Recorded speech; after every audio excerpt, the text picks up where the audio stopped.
ओम सभी को नमस्ते। मंत्रोच्चारण। ओम सहनाववतु सहनौ भुनक्तु सह वीर्यं करवावहै तेजस्विनावधीतमस्तु मा विद्विषावहै। ओम शांति शांति शांति। शतपथ ब्राह्मण की कक्षा संख्या 118 है।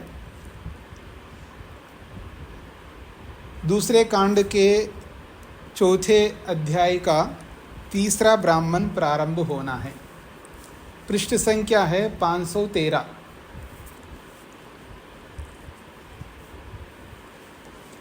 अग्निहोत्र का ही प्रसंग चल रहा है। पीछे हमने दूसरे ब्राह्मण में बहुत सारी बातें जानी हैं। अब आगे कहा जा रहा है प्रथम खंड में, तद उ ह उवाच कहोड़ा कौशितकी। इस अग्निहोत्र से संबंधित बातों को लेकर के कौशितकी कहोड़ा, कुशित का पुत्र कौशितकी है, उनका नाम है कहोड़ा। तो कहोड़ा नामक ऋषि कहो या याज्ञिक ब्राह्मण कहो, वो एक बात कह रहे हैं। उवाच उन्होंने एक बात कही है। क्या? अनयोर्वा अयम द्यावा पृथिव्यो रसः। अनयो वै अयम द्यावा पृथिव्यो रस। अनयोः द्यावा पृथिव्यो, ये जो द्युलोक और पृथ्वीलोक है, इन दोनों लोकों का अयम ये रसः, ये विशेष रस है। आज्य को कहा जा रहा है, घी को कहा जा रहा है।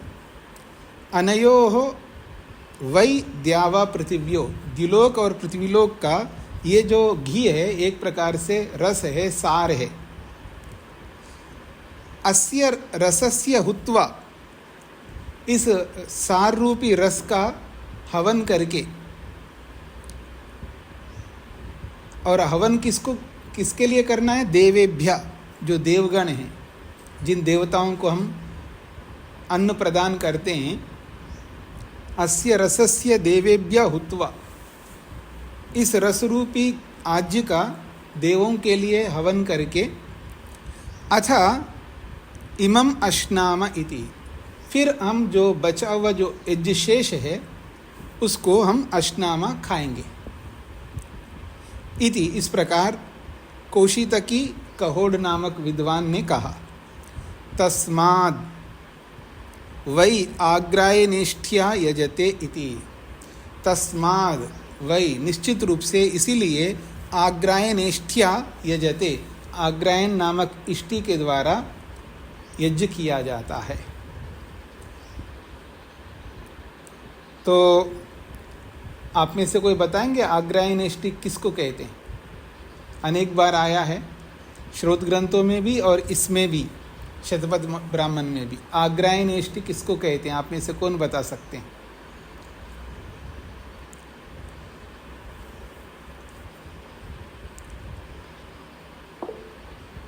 हाँ जी, उमा जी। नए अन्न जब आते हैं उसकी यज्ञ करके जो आहुति दी जाती है। बिल्कुल ठीक बात कही है जी जी, बिल्कुल आपने ठीक बात कही है। जब नया अन्न आता है तब उस नए अन्न की आहुति दी जाती है। उस याग को आग्रायनेष्टि कहते हैं। प्रथम अन्न को अग्नि को सुपुर्द करके ही हमें खाना चाहिए, ये इसका मुख्य तात्पर्य है। अब इससे ये यहाँ पर रस जो बोला जा रहा है, द्यावा अनयो द्यावा पृथिव्यो रसा, द्युलोक और इन द्युलोक और पृथ्वीलोक का ये रस है। अस्य रसस्य हुत्वा देवेभ्य, इस रस का आहुति देवों के लिए दे करके अथ अश्नाम, हमें खाना चाहिए। तो ये रस हुआ अन्न, नया अन्न। नए अन्न को यहाँ रस के रूप में बोला जा रहा है। आगे जाकर के इसी रस को वहाँ घी के रूप में, आज्य के रूप में भी बताएंगे, पर यहाँ प्रसंग के अनुसार यहाँ नया अन्न को रस बोला है, क्योंकि ये जो रस प्राप्त होता है हमको द्युलोक और पृथ्वीलोक के बिना नहीं प्राप्त होगा। नया अन्न जो भी प्राप्त होगा वो द्युलोक और पृथ्वीलोक के बिना प्राप्त नहीं होगा। यानी एक ही लोक हो तो अन्न नहीं मिल पाएगा हमको, केवल पृथ्वी हो नहीं मिल पाएगा अन्न, और केवल द्युलोक हो तो नहीं मिल पाएगा। दोनों के संयोग से ही हमें ये अन्न प्राप्त होता है।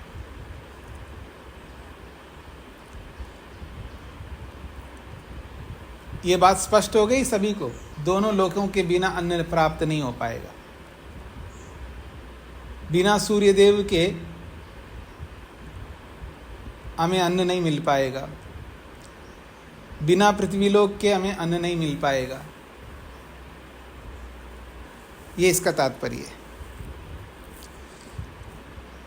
तदहु ह उवाच याज्ञवल्क्य, इस संबंध में याज्ञवल्क्य एक बात कह रहे हैं। क्या कह रहे हैं? देवाश्च व असुराश्च उभये प्राजापत्याः, देवगण और असुरगण दोनों, उभये ये दोनों ही प्राजापत्याः प्रजापति की संतानें हैं। और प्रजापति के दोनों संतान हैं, लेकिन दोनों के बीच में पस्पृधिरे, दोनों के बीच में झगड़ा चलता रहता है।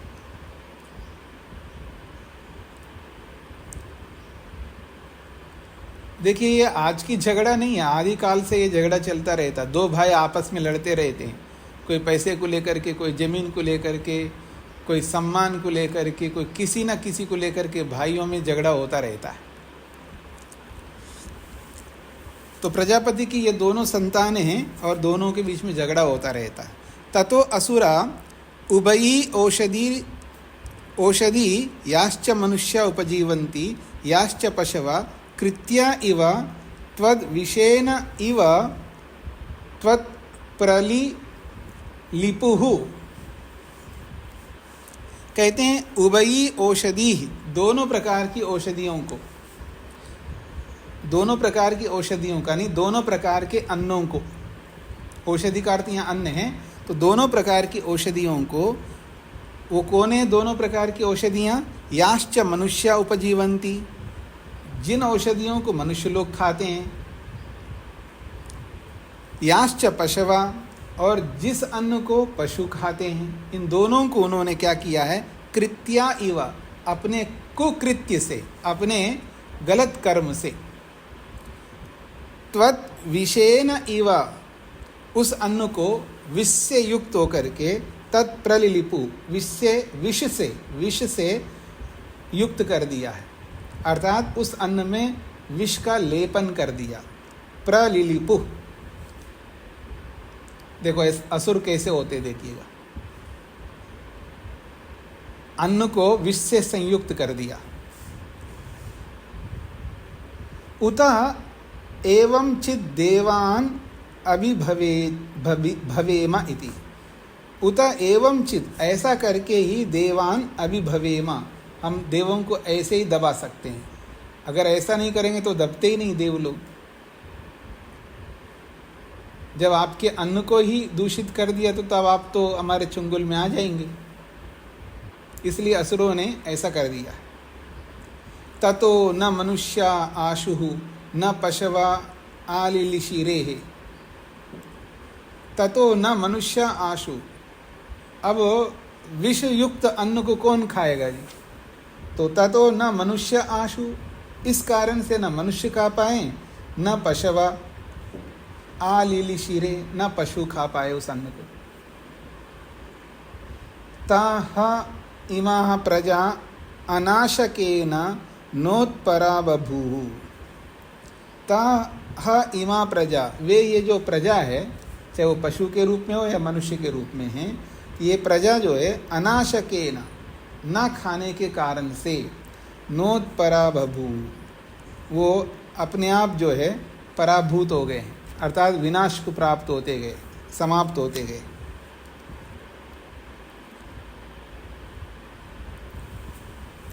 हाँ जी, स्पष्ट हो गए जी। अनाशकेन नोत्परा बभू, न खाने के कारण से वो पराभूत हो गए। यहाँ नोत का मतलब नहीं है, नोत का मतलब ही अर्थ को कर। अनाशकेन, बिना खाए, नोत का मतलब ही, बिना खाए ही पराबभू, पराभूत हो गए, विनाश को प्राप्त हो गए, ऐसा अर्थ निकलता है। आगे बढ़ रहा हूं जी। तद्वै देवा शुश्रुहु, तद्वै देवा शुश्रुवुहु, और इस स्थिति को देवों ने सुना। ये तो गड़बड़ हो रहा है, जब प्रजा ही नहीं खाएगी, प्रजा जिएगी कैसे? तद्वै देवा शुश्रु, इस विषय को देवों ने सुना। हाँ जी, राजगोपाल जी। जी यहाँ पर जो अंतिम शब्द है अनाशकेन नोत्परा बभूवुः, जी, ये तो नोत्परा, इसका विच्छेद करने से क्या है? अनाशकेन का मतलब ना खाने के कारण, नोत ही, ना खाने के कारण ही पराबभू, पराभूत हो गए, अर्थात विनाश को प्राप्त हो गए। नो उत्परा नहीं होगा। नहीं, नोत एक शब्द, एक अव्यय है। नोत का मतलब ही। जी, तो आ रहा है, मतलब परा नहीं। हाँ जी, तो आ रहा है, तो खंड तो नहीं, देखिए नोत तकार वाला नोथ, केवल नो नहीं है, नोथ। अच्छा जी, धन्यवाद। तद्वै देवा शुश्रुवुः, इस बात को देवों ने सुना। अनाशकेन वा इमा प्रजा परा भवन्ति इति, क्या सुना है उन्होंने, देवों ने?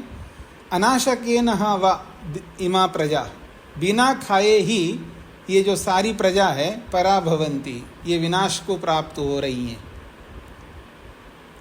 इति, ऐसा उन्होंने सुना। ते होचु, उन्होंने, देवों ने आपस में बोला, हंता इदम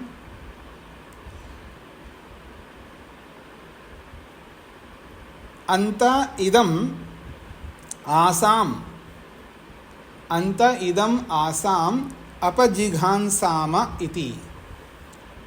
हंता, ये तो होना ही चाहिए, ये बहुत बड़ी बात है। हंता का मतलब ये होना चाहिए, बहुत बड़ी बात है।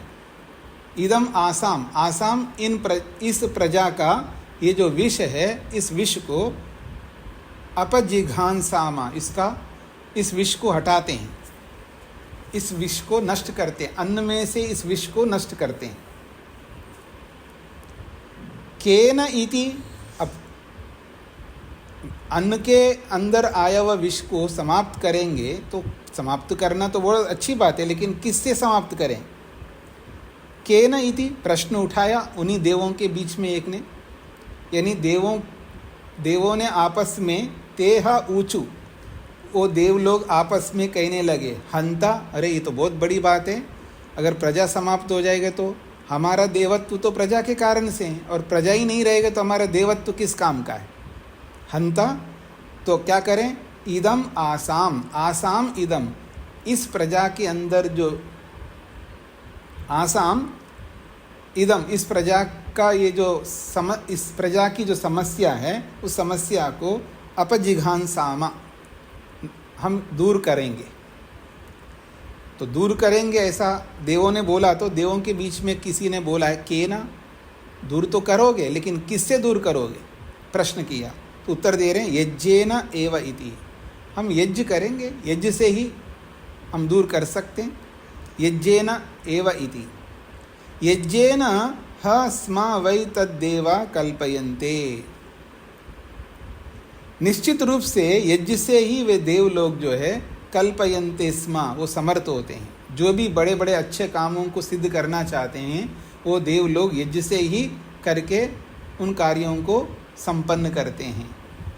यद येषां कल्प्यम आस ऋषयश्च, यद येषां कल्प्यम, ये ऋषियों का, ये देवों का कल्प्य है, ये देवों का ये उपाय है, ऐसा आप कह सकते हैं। मतलब देव लोगों के द्वारा करने योग्य इस तरह का कार्य होता है।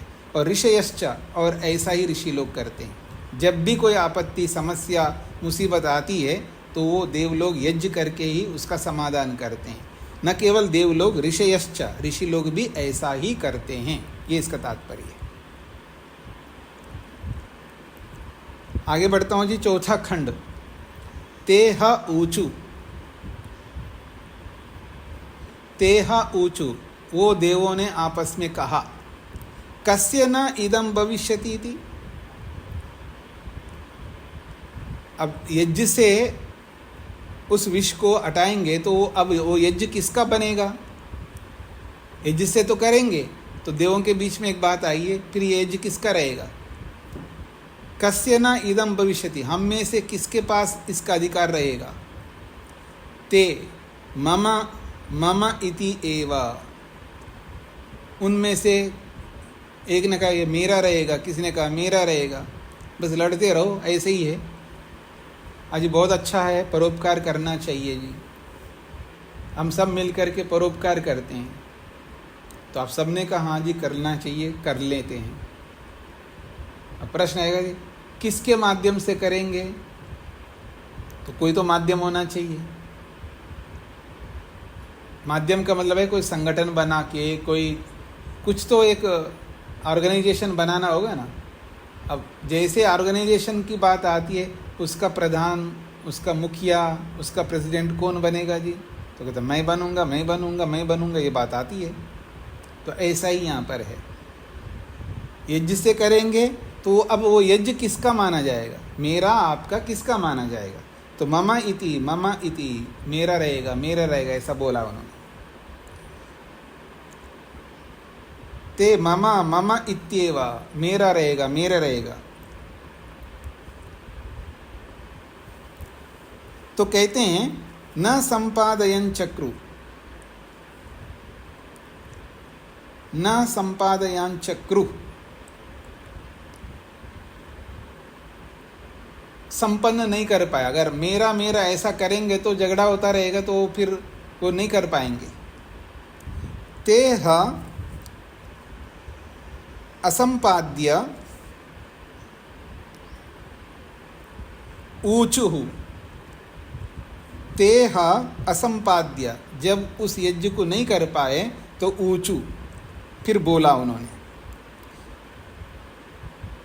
आजिम एव अस्मिन्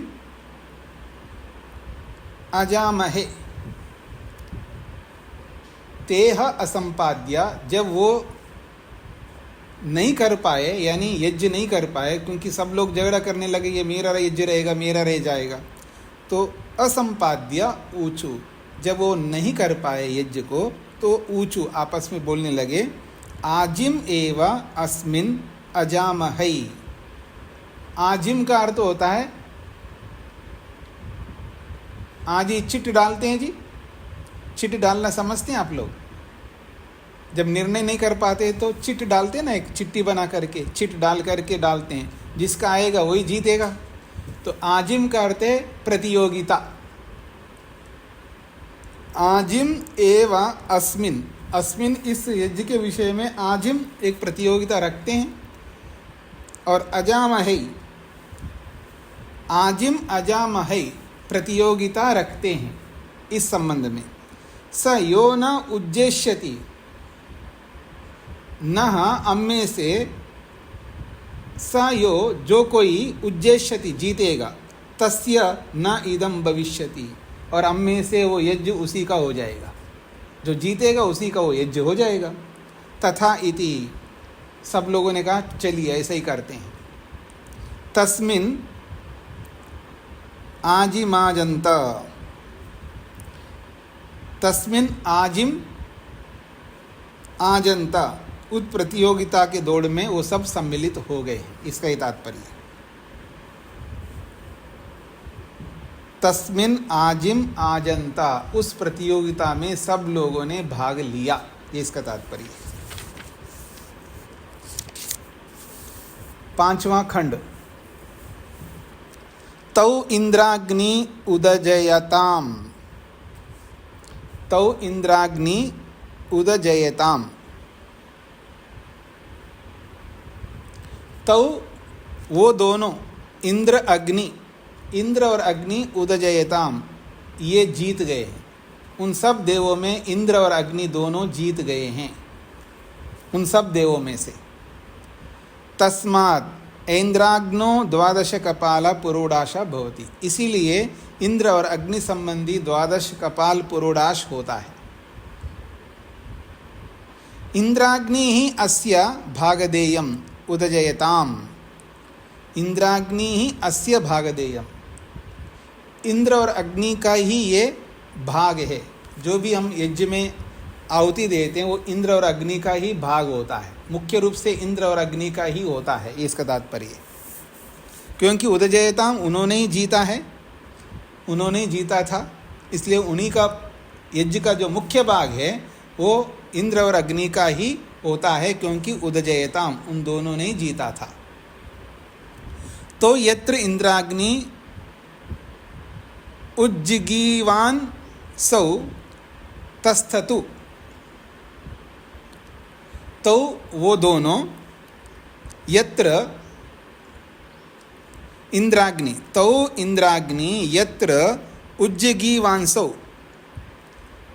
तस्थतु, तो जहाँ वो इंद्र और अग्नि उज्जिगीवांसौ तस्थतु जीत कर, विजेता बनकर हमेशा विद्यमान रहे। तद विश्वे देवा अन्वा जग्मुहु,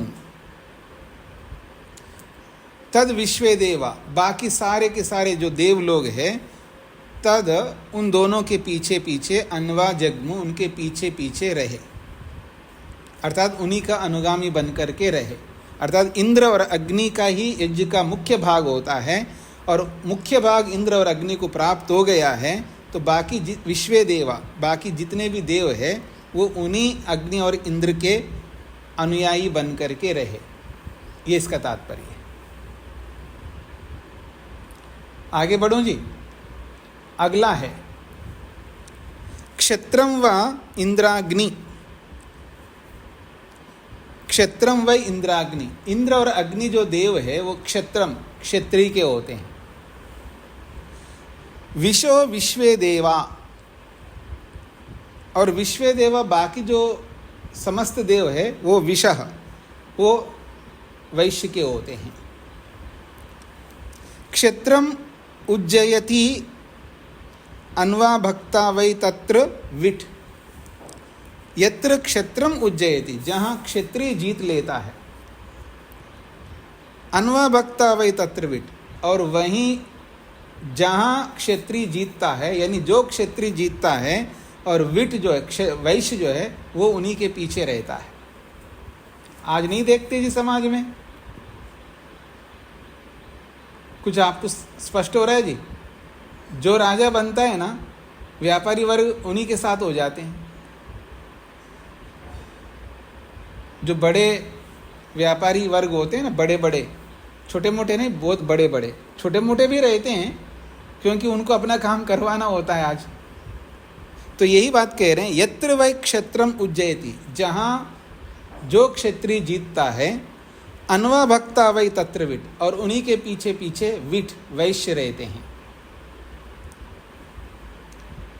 तद विश्वान देवान अन्वभजताम, तद विश्वान देवान अन्वभजताम, तो कहते हैं तब विश्वान देवान समस्त देवों को अन्वभाजताम भागीदार बनाता है। तभी सभी देव जो है भागीदार बनते हैं, किसके? जो विजेता होता है उसके भागीदार बनते हैं। तस्माद् एषा वैश्वदेवश्चरुर्भवति, इसलिए जो चरु बनाया जाता है वो विश्व देवों के लिए होता है। इंद्राग्नि के लिए तो पुरोडाश होता है, और वैश्वदेवों के लिए चरु होता है। ये इसका तात्पर्य है। आगे बढ़ता हूं जी मैं। अब यहाँ एक प्रश्न प्रस्तुत किया जा रहा है, चाहे वो इंद्राग्नि के लिए हो या वैश्वदेवों के लिए हो, क्या देना चाहिए, कौन सा अन्न देना चाहिए, कौन सा रस देना चाहिए। तो कहते हैं तम वै पुराणानाम कुर्यादित्याहो, तम उस चेरु को, पीछे चेरु बताए ना जी, चेरु जो चेरु बनाया जाता है उस चेरु को, तम उस चेरु को निश्चित रूप से पुराना नाम, जो पुराना अन्न होता है उसी से कुर्यात बनाना चाहिए। इति आहु, ऐसा कुछ याज्ञिक विद्वान कहते हैं। क्षत्रम व इंद्राग्नि, इंद्राग्नि जो है वो क्षत्र होता है, क्षत्रिय होता है। नेत क्षत्रम अभ्यारोहयानि इति, जहाँ इंद्राग्नि क्षत्रिय होता है, नेत क्षत्रम अभ्यारोहयानि इति, जहाँ क्षत्रिय होता है उसका अभ्यारोहण नहीं करना चाहिए। अर्थात जहाँ क्षत्रिय का आसन होता है उस आसन पर कोई दूसरा नहीं बैठना चाहिए। अर्थात जहाँ क्षत्रिय विराजमान हो या जहाँ क्षत्रिय का आसन होता है उस आसन पर कोई दूसरा नहीं जाना चाहिए। तो वा उभौ एव नवानाम स्याताम, याज्ञवल्क्य कहते हैं, आप कुछ लोगों ने जो कहा है कि चरु बनाते हैं तो पुराने अन्न का बनाना चाहिए, और जो पहले बताया था नया अन्न जो है इंद्राग्नि के लिए आहुति के रूप में देना चाहिए, तो इंद्राग्नि के लिए नया अन्न और विश्व देवों के लिए जो है पुराना अन्न, ये तो ठीक नहीं। अगर दे तो दोनों को नया अन्न देना चाहिए, एक को नया एक को पुराना नहीं देना चाहिए, ये याज्ञवल्क्य कहना चाहते हैं। तो कहते हैं तौ वा उभौ एव नवानाम स्याताम यदि ही पुरोडाश, उन इंद्र और अग्नि को दोनों के लिए नवानाम स्याताम, उनके लिए तो नया अन्न होता है। यदि ही पुरोडाश, जो कि पुरोडाश कहलाता है। इतरस चेरु,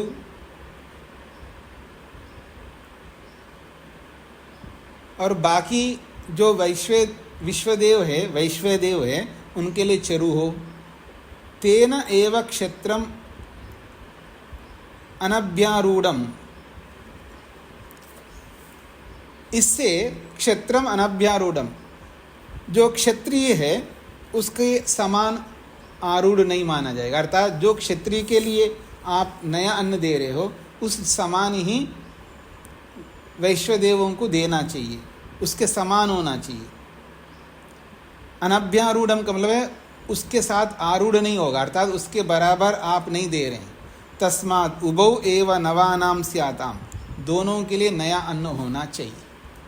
अर्थात इंद्राग्नि के लिए यदि नवान्न है तो ऐसे वैश्वदेवों के लिए भी नया अन्न होना चाहिए, दोनों के लिए एक जैसा होना चाहिए, नहीं तो उसके बराबर नहीं माना जाएगा। मतलब एक को आप नया अन्न दे रहे हो और एक पुराना अन्न दे रहे हो, वो उचित नहीं है, ये इसका तात्पर्य है। आगे बढ़ता हूं जी। 8वां खंड। ते ऊहा विश्वे देवा ऊचु, जो विश्वे देव है ते वो सब विश्वे देवों ने ऊचु कहा है। अनयोर वा अयम द्यावा पृथिव्यो रस, अनयोर वै द्यावा पृथिव्यो अयम रस, इन दोनों द्युलोक और पृथ्वीलोक का ये रस है जो अग्नि में दी जा रही है। हंत इमे अस्मिन् आभजाम इति, अंत इमे अस्मिन् आभजाम इति। तो कहते हैं हंत इमे, इन दोनों का इस यज्ञ में, आभजामा, इन दोनों को अर्थात इंद्राग्नि और विश्वदेवा, इन दोनों को आभजामा, इसका विभाग करते हैं। ये जो द्युलोक और पृथ्वीलोक का जो रस है, इस रस को इमे अस्मिन् आभजाम, इन दोनों के लिए हम विभाग करते हैं। ताभ्याम एतम भागम अकल्पयन, उन दोनों के लिए अलग अलग भाग बना करके। एतम द्यावा पृथिव्यम, एतम द्यावा पृथिव्यम एक कपालम पुरोडाशम, दोनों का भाग करके द्यावा पृथ्वी संबंधी एक कपाल पुरोडाश को वहाँ प्रस्तुत करते हैं। तस्मात् द्यावा पृथिव्यः एक कपाला पुरोडाशो भवति, इसलिए द्यावा पृथिवी, द्युलोक और पृथ्वीलोक संबंधी एक कपाल पुरोडाश होता है। तस्य इयम एव कपालम एका इव ही इयम, तस्मात् एक कपालो भवति। तस्य इयम एव कपालम,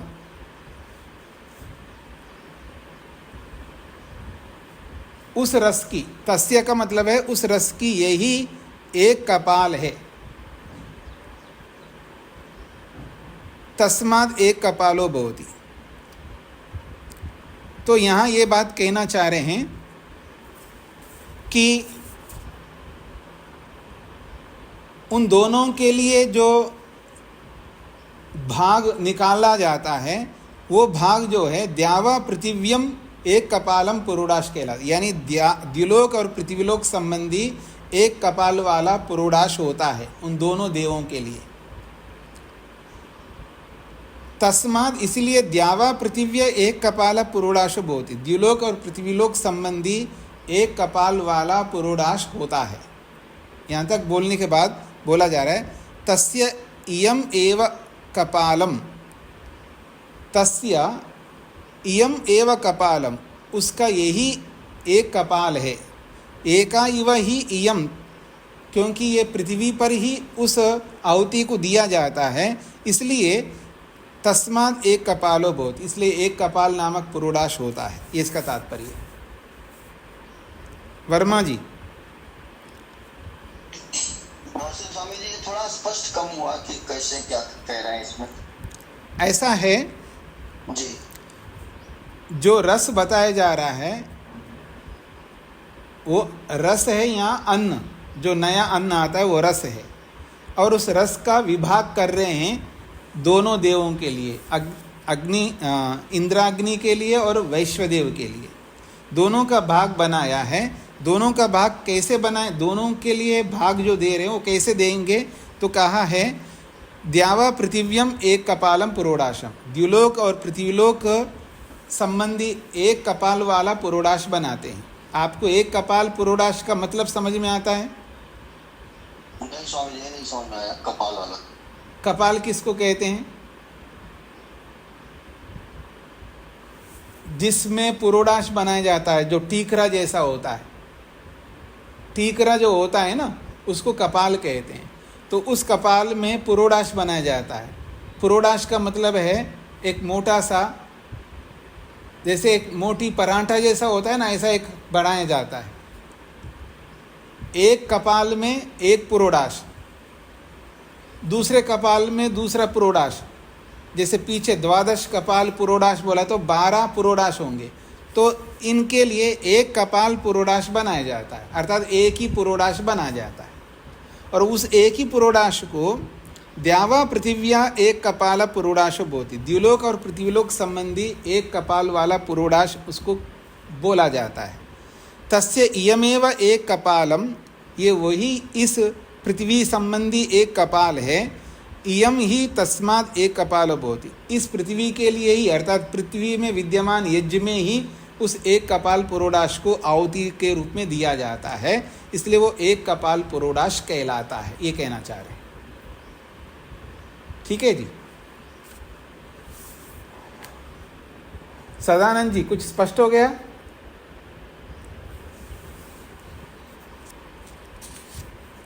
सदानंद जी। स्वामी नमस्ते जी, स्पष्ट हो गया स्वामी। 9वां खंड है परिचक्षा।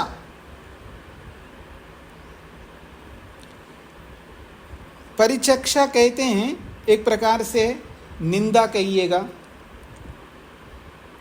निंदा को परिचक्षा कहते हैं, अथवा विप्रतिपत्ति को भी कहते हैं, अर्थात प्रश्न। परिचक्षा या विप्रतिपत्ति दोनों कह सकते हैं, अर्थात एक विरोध प्रस्तुत किया जाता है या एक निंदा के रूप में एक बात कही जाती है। यस्यै वै कस्यै च देवताये हविर्गृह्यते, यस्यै वै कस्यै च देवताये, जिस किसी देवता के लिए हवि ही गृह्यते, हवि लिया जाता है, अर्थात जिस किसी देवता के लिए हवि जो है जो दी जाती है उनको देने के लिए, सर्वत्र एव स्विष्टकृत अन्वा भक्तः, वहाँ सब जगह पर स्विष्टकृत वहाँ जुड़ा रहता है। जिस किसी देवता के लिए जब कोई हवि दी जाती है वहाँ सभी देवता के लिए स्विष्टकृत वहाँ हमेशा जुड़ा रहता है। अतः एतम सर्वमेव जुहोति, जब वो हवि लिया जाता है उस पूरी हवि को सर्वमेव जुहोति, पूरा का पूरा आहुत किया जाता है। न स्विष्टकृते अवद्यति, स्विष्टकृत के लिए उसको बचा के नहीं रख सकता, एक भाग निकाल के स्विष्टकृत के लिए नहीं रखा जाता है। सपरिचक्षा, उसी को परिचक्षा कहते हैं, उसी को निंदा कहते हैं। इसको इस रूप में समझ लीजिएगा, कोई व्यक्ति याग कर रहा है तो जो याग के लिए जो भी हवि ली जाती है, याग के लिए हवि बनाया जाता है, मान लीजिए पुरोडाश बनाया हो या घी के रूप में हवि रखा हो या अलग अलग याग के लिए अलग अलग हवि होती है। अब वो हवि पूरा का पूरा उनको दे दो तो बाकी स्विष्टकृत आहुति के लिए नहीं बचाओगे तो ये निंदा वाली बात है ना, कुछ बचा ही नहीं है। तो हमेशा स्विष्टकृत के लिए कुछ बचा के रखना होता है। अगर बिना बचाए सारा का सारा आहुत कर दिया फिर स्विष्टकृत आहुति के लिए कुछ बचा ही नहीं है तो आपके लिए दिक्कत हो जाएगी ना, हवि है ही नहीं है। हवि का मतलब है संस्कृत हवि, ये याद रखना। नहीं भंडार में बहुत कुछ रखा वहाँ से लाओ, वो बात नहीं चलेगा। यहाँ पर जो हवि संस्कृत किया गया है उस संस्कृत हवि में से ही कुछ बचा के स्विष्टकृत के लिए रखना चाहिए, पूरा नहीं आहुत करना चाहिए, इसका तात्पर्य। अगर पूरा आहुत किया स्विष्टकृत के लिए नहीं बचा है तो सपरिचक्षा, वही निंदा है यजमान की, ऋत्विकों की। उतहु हुतः पर्यावर्तते, अगर आपने बचाए नहीं है तो कहते हैं निश्चित रूप से हुतः पर्यावर्त, जो आपने आहुति दिया है ना वही लौट करके वापस आ जाएगा आपको। जो आहुति कर दिया आपने, पूरा दे दिया है तो वही वापस लौट करके आएगा आपके पास, ये कहना चाहते हैं। तद आहु, इस संबंध में कुछ लोग कहते हैं पर्याभूत वै अयम एक कपालो मोहिष्यति राष्ट्रम इति। पर्याभूत, वो लौट करके आएगा। आपने स्विष्टकृत के लिए बचा ही नहीं है तो वो लौट करके आएगा। अयम एक कपालः, ये जो एक कपाल पुरोडाश को पूरा आपने आहुत कर दिया है वही वापस लौट के आएगा।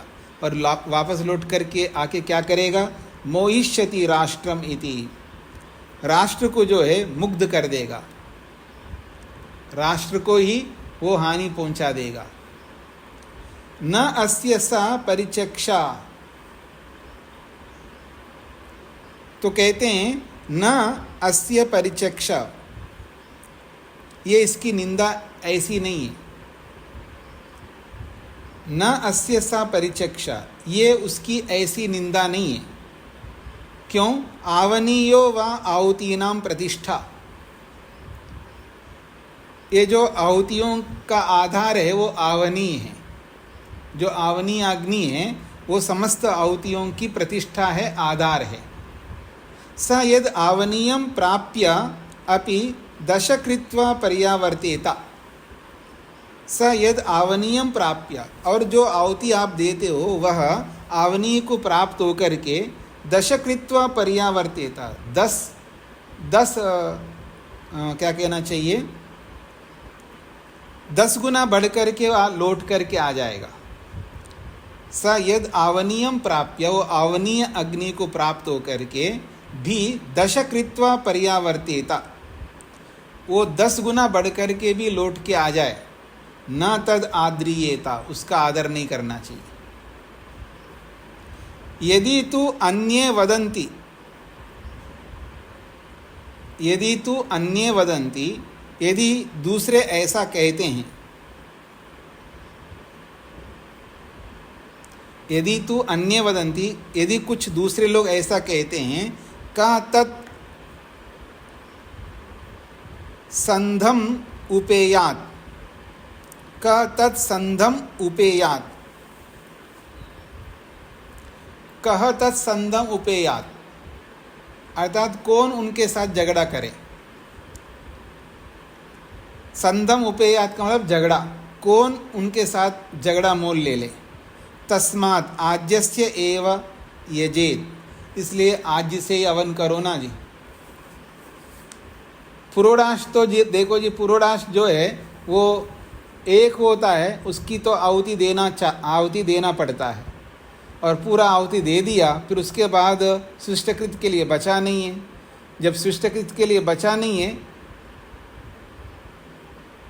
तो फिर वो जो भी दिया है वो वापस लौट के आए, अर्थात दिया और न दिया जैसा हो जाएगा, इसका तात्पर्य। इसलिए ये पुरोडाश के चक्कर में ना हो, तो इसके साथ क्या झगड़ा करे, पुरोडाश होना चाहिए, कौन सा होना चाहिए, इस झगड़ा में ना पड़ करके तस्माद आज्यस्य एव यजेत, घी से ही याग करो, घी से आहुति दे दो। आज्यम व अनयो द्यावा पृथिव्यो प्रत्यक्षम रसा, ये जो पीछे बोल के आए ना, दिलोक और पृथ्वीलोक का ये रस है नया अन्न को, और उस नए अन्न को लेकर के आप पुरोडाश बना करके फिर दे दो, फिर कुछ बचा नहीं तो मुसीबत है। इसलिए आप घी से ही आप यज्ञ करो, याग करो, क्योंकि इन द्यावा पृथिव्यो, ये जो दिलोक और पृथ्वीलोक का जो प्रत्यक्ष रस है वो यही घी है। तत्प्रत्यक्षम एव एने एतत् स्वेन रसेन मेधेन प्रीणाति, तस्मात् आज्यस्येव यजेत। तो ये जो घी है, आज्य है, ये वास्तव में दिलोक पृथ्वीलोक का प्रत्यक्ष रस है, साक्षात दिखाई देने वाला रस है। तत्प्रत्यक्षम एव, क्योंकि ये सबके सामने प्रत्यक्ष दिख रहा होता है, और आप आहुति देते रहो, पात्र में कुछ ना कुछ बचा रहेगा, और जो बचा रहेगा उसी बचे हुए से जो है आप शिष्टकृत की आहुति भी दे सकते हो। तो कहते हैं एने एतत् स्वेन रसेन, इस अपने रस से, मेधेन प्रीणाति, मेधेन सारभूत तत्व से, अर्थात सार के रूप में वो प्रीणाति, तृप्त करता है। वो जो यज्ञ घी है वो सार के रूप में, आप भले ही थोड़ा सा सार के रूप में दे तो वो ही आपको प्रीणाति, तृप्त कर देता है। तस्माद् आज्यस्य इव यजेता, आज्यस्य एव यजेता, इसलिए घी से ही याग करना चाहिए। और किसी को आप मत डालो ना डालो कोई फर्क नहीं पड़ता, लेकिन घी से आप आहुति दे दो, यही श्रेयस्कर है, ये इसका तात्पर्य है। पुरोडाश से आप करोगे तो उसमें समस्या आ सकती है, लेकिन घी से अगर आप आहुति दो तो कोई समस्या नहीं आएगी, ये इसका तात्पर्य है। हाँ जी, कुछ स्पष्ट हो गया जी सभी को? आगे बढ़ रहा हूँ मैं। एतेन वै देवा यज्ञेन इष्ट्वा उभयीनाम औषधीनाम याश्च मनुष्य उपजीवन्ति याश्च पशव। एतेन वै देवा यज्ञेन, इसी यज्ञ से देवगण इष्ट्वा याग करके, उभयीनाम औषधीनाम, दो प्रकार की औषधियों को, याश्च मनुष्य उपजीवन्ति, जिन औषधियों को मनुष्य खा करके जीते हैं, याश्च पशवा, और जिन औषधियों को पशु खा करके जीवन यापन करते हैं।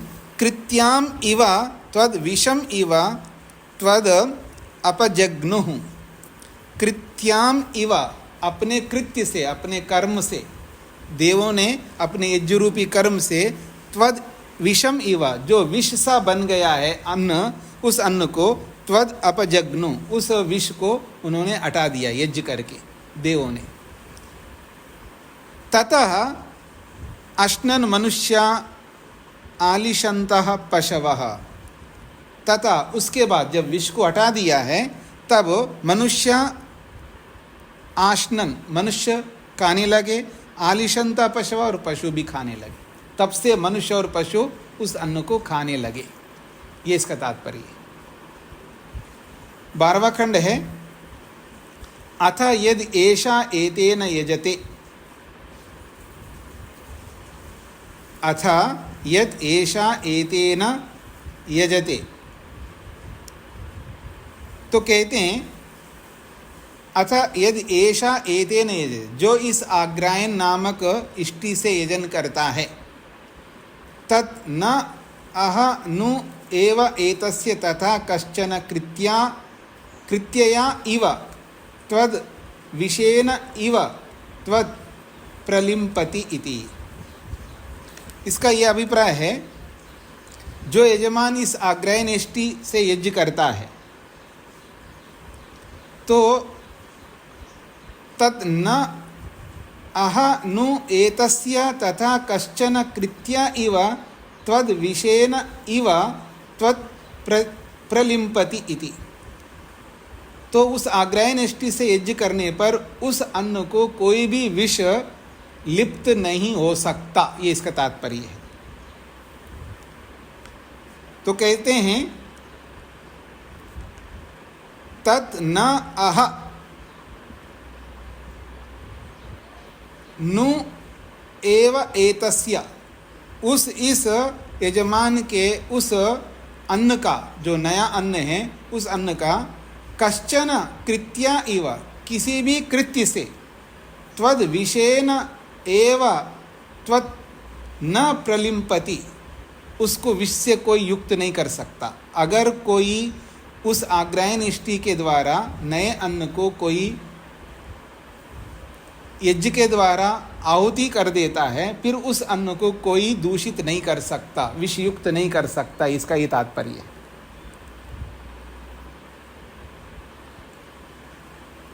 फिर कहते हैं देवा अकुर्वन् इति तु एव एषा एतत् करोति। देवा अकुर्वन्, क्योंकि देवलोग ही ऐसा करते हैं। देवा अकुर्वन्, देवों के द्वारा ऐसा किया जाता है यज्ञ। तो इति ऐसा, तु एव एषा एतत् करोति, इसीलिए आज भी ऐसा ही हम लोग करते हैं, या आज का यजमान करता है।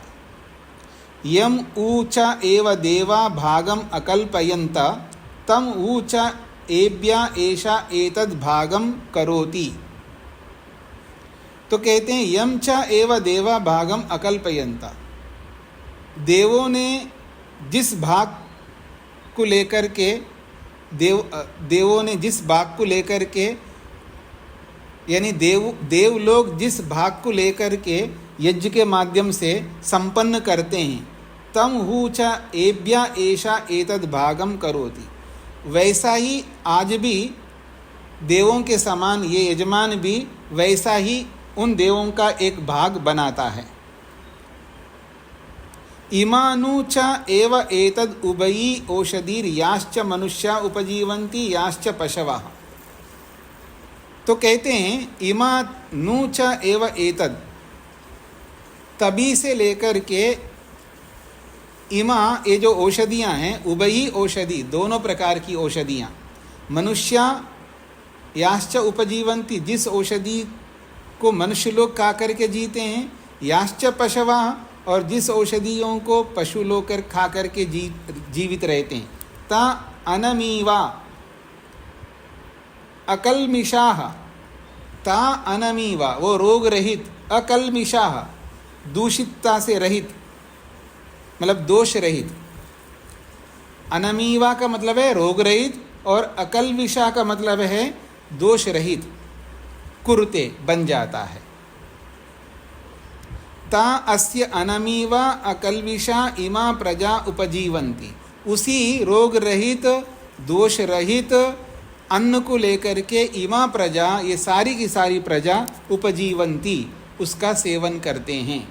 तस्माद्वा एष एतेन यजते, इसलिए ये जो यजमान हैं या ये जो देवगण हैं, एषा एतेन यजते, इसी नए अन्न को लेकर के आग्रहनेष्टि के द्वारा यजन करते हैं।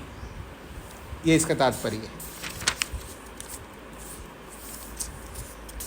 अब ये जो आग्रहनेष्टि की जाती है, इस आग्रहनेष्टि की दक्षिणा भी होनी चाहिए।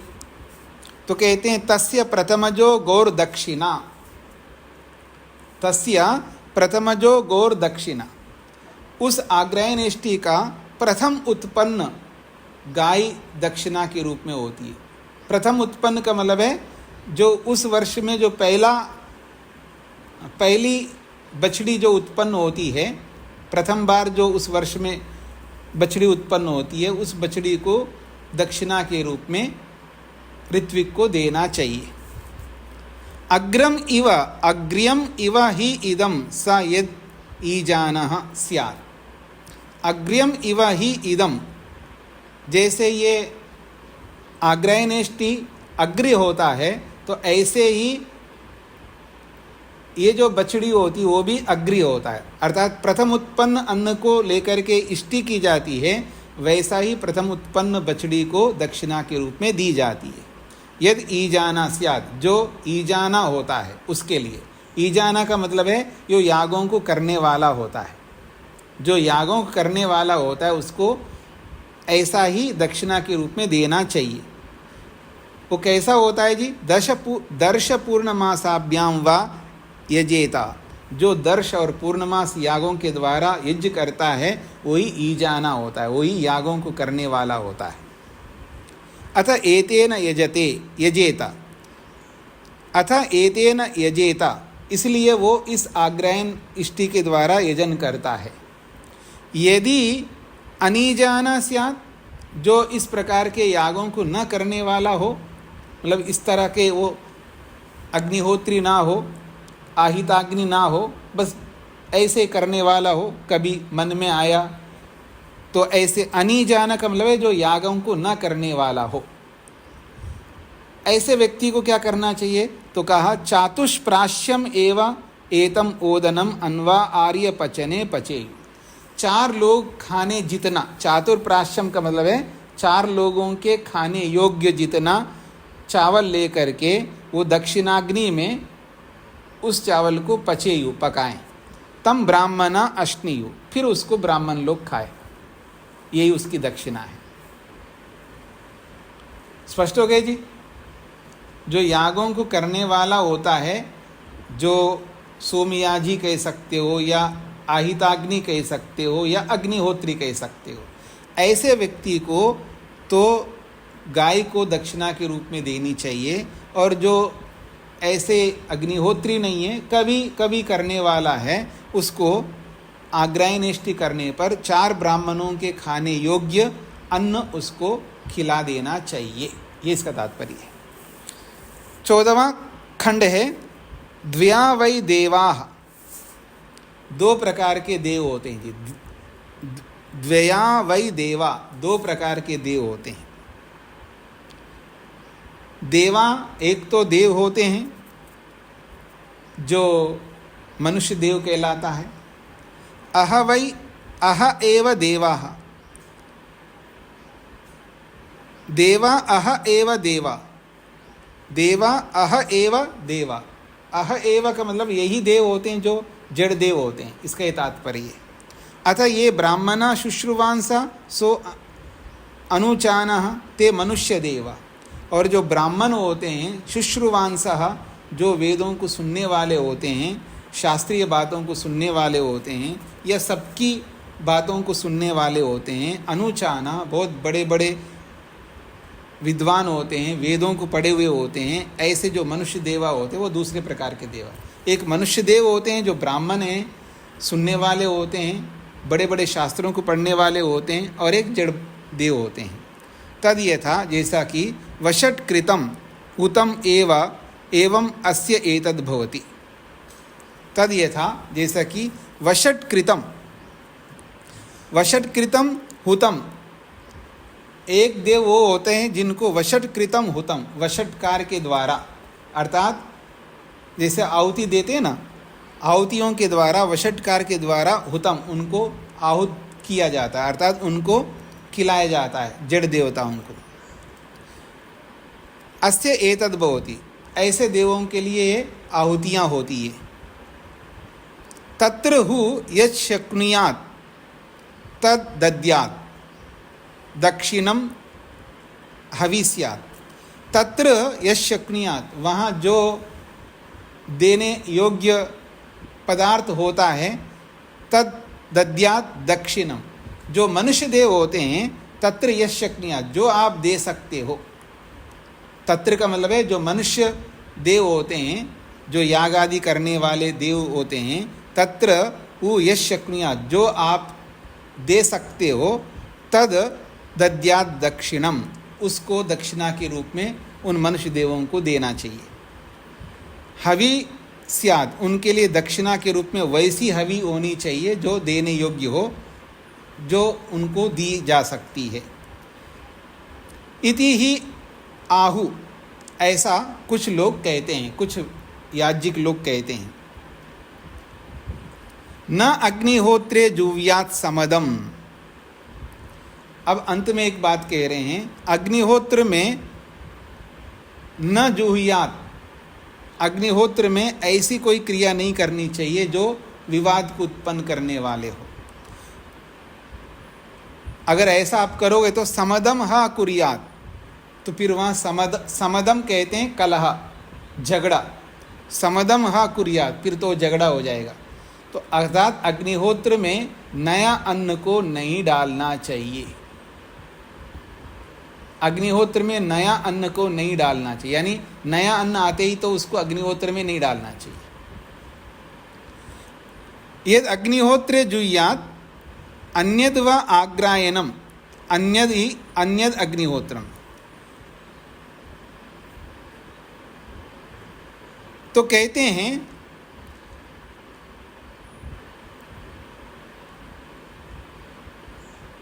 अन्यद व आग्रायनम, आग्रायन याग अलग होता है और अन्यद अग्निहोत्रम, और अग्निहोत्र अलग होता है।